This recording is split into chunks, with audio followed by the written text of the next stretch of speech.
Welcome to toy-polloi.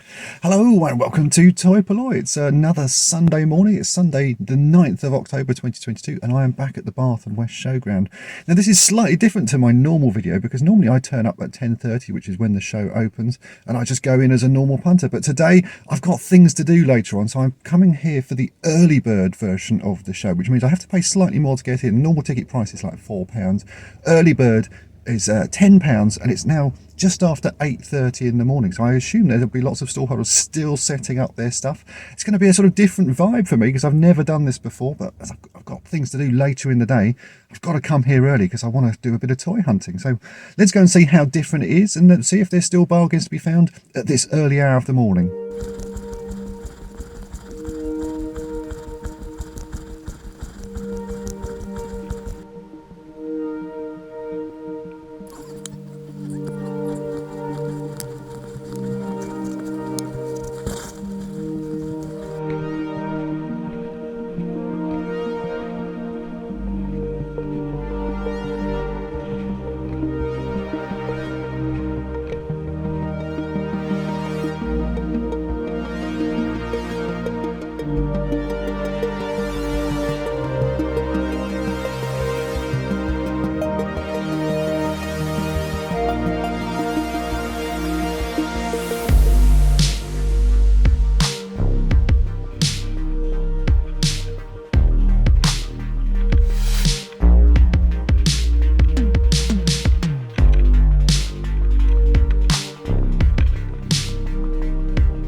Right, and I'm back in the car. It's actually now only just after 9:30, so certainly getting here early means it's a lot quicker to get around. It's a completely different sort of feeling though as a toy fair, because there's not many people in there, and the stall holders are still setting up their stalls, so you get to sort of rummage through what they're putting out as they're putting it out. It's a different vibe, certainly. I quite enjoyed it though. It's quite an interesting thing to see. I'm not sure whether I'll do this again, because I like having all the sort of crowds of people around and being able to sort of chat to other collectors as you go.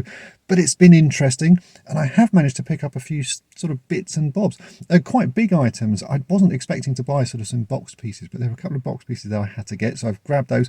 One really odd thing, which I'm not sure I'll keep that long in my collection, but it was just so odd I had to have it, and I think I have a friend who may really like it, so it may be getting given to someone else. But I got another good piece that I wanted for my collection. And certainly it's been interesting to sort of try out this early bird. Whether it's worth the extra money, not quite sure at the moment, but it's been fun. So let's head on back to toy-polloi and we'll check out what I found. Okay, so I'm now back at toy-polloi and we can take a look at the things I picked up. As I mentioned in my sort of outro there, it is a bit of a strange experience going to the early bird sort of part of a show. I've never done that before. It just feels weird that you're watching people set up their stalls and sort of rummaging through the stuff as they bring it out and put it on the tables.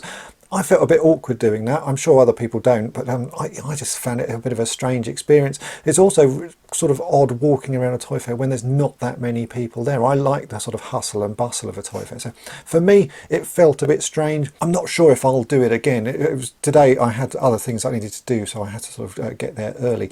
But I think I prefer the general atmosphere of a toy fair when there's lots of people there and lots of sort of people to sort of chat to and mingle around with, even though you're sort of fighting over the stuff on the stalls. I just think I generally prefer that.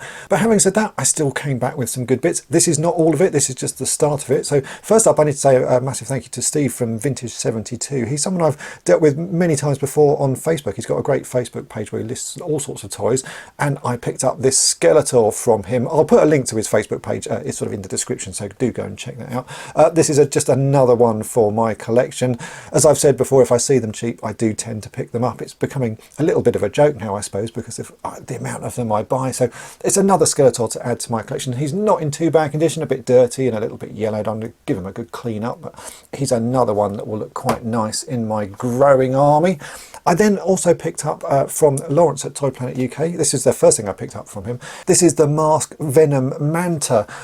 I haven't got this vehicle and I thought it looked quite nice. It does need a little bit of work, but it's otherwise all there. So you can see it's all in pretty good condition. It comes with Vanessa Warfield with her mask there. It doesn't actually seem to work properly, so that's the bit I'm going to have to fix. And it's also got no stickers on it, so I will definitely need to do some sort of replacement stickers for it. But the overall sort of look of it is it's going to be fairly easy to sort of fix up. I also picked up a very odd thing from Lawrence, so let me just rearrange my desk and I'll show you what it is, because it is particularly odd. And here it is. This is the very odd thing I picked up. He'd put these on his Facebook page. Again, I'll put a link to his Facebook page because I often buy stuff sort of direct from him there, and he'd put this by for me. They are Police Academy handcuffers. Now, I'm not a massive fan of the movies, but I saw these and I just thought those are so odd. I had to get them. And as I mentioned again in my intro, I may not keep them for myself because I have a feeling that Jeremy over at Tokyo Toy may sort of enjoy these a lot more than I do. They are just so weird. They are essentially a pair of hands that you can use as sort of handcuffs. It's just a really weird idea. Let's open up the box so you can actually see what they are sort of looking like. They're huge, really sort of like a large thing. Yeah, and it's just a strange idea. So there you go. These are the hands. If I hold my hand up next to it, you can see it's pretty much a sort of life-size hand. And the idea is you can sort of clamp them onto someone and handcuff them. They are just so weird. I sort of saw them and thought, that's a toy I need to have in my collection, even if it's just for a sort of short amount of time. Yeah, I don't really know a lot about them. I don't really know much about the Police Academy toys. So if you do, maybe leave some comments below. But they were so weird, I just thought I had to add them to my collection. I may end up doing a review of these separately because, yeah, let's face it, that's very strange. And just as a little side note to the bit I was just filming on this, if you can hear a noise in the background, it's my cat playing outside the room that I film in. I threw a plastic bag out there and she's just been messing about with that. So I do apologise if you heard sort of crinkling noises over that previous piece of video. Blame Luna. And then one final thing that I picked up at the toy fair was this. I'd not expected to see it. They turn up from time to time. They're normally a little bit overpriced, but this is a Terrahawks Action Zeroid in its box and in remarkably good condition. I paid £40 for this, which is pretty good price. Loose, they're going for about £20 now, so a box version for that is really not too bad at all. And I sort of saw straight away that it was missing the badge, but I knew I had a spare badge at home. I've just been to my little box of bits, and there you go, I have the badge that should go in there. So this is now a nice complete version of a Terrahawks Action Zeroid. I just really like the packaging for these. They've got really nice sort of vibrant graphics, all sort of bright colours, shows you the figure on the side and then all the other sort of vehicles and bits on the back. I don't have many boxed versions of Terrahawks toys. I think I've just got the Terrahawk itself boxed and a few carded figures. So I really was pleased to get this and add that to my collection. So that's a really nice thing to add. And as I say, I've got the badge so I can make that complete.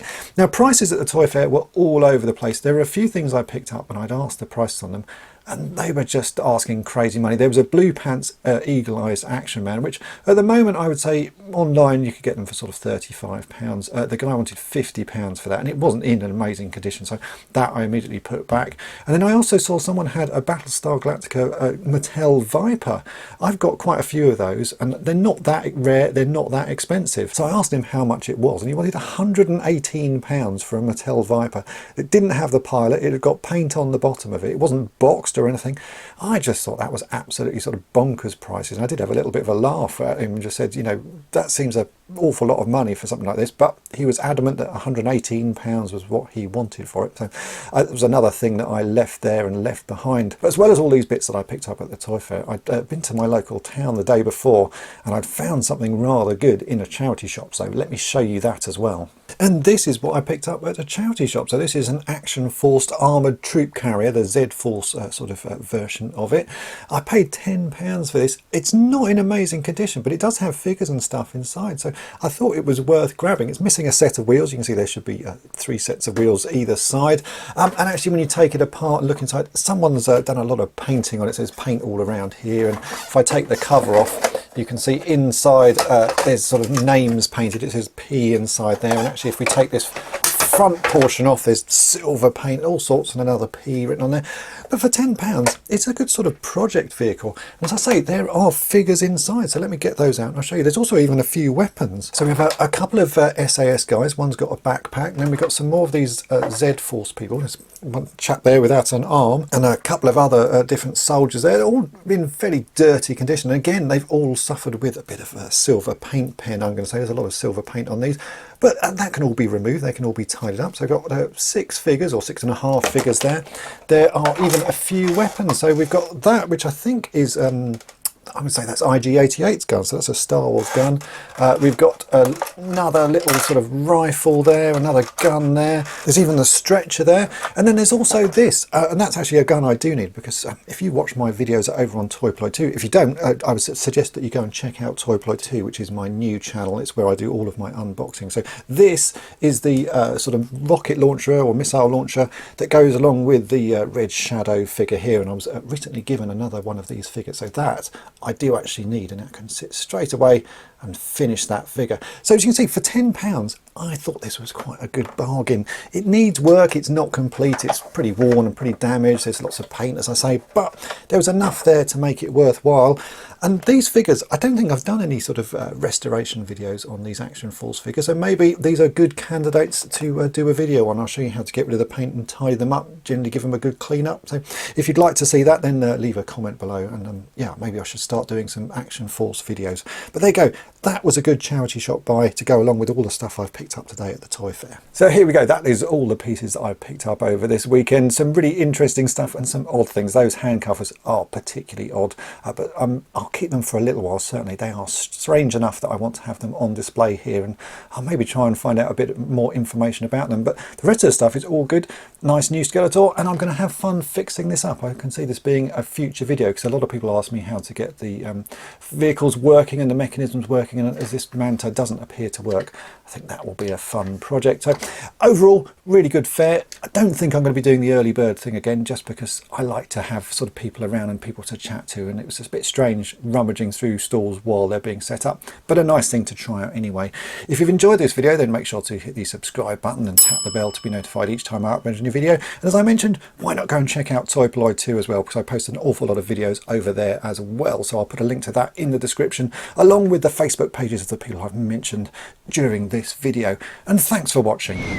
Thanks for watching toy-polloi. Subscribe for more great videos. You can also follow toy-polloi on Twitter, Facebook, and Instagram.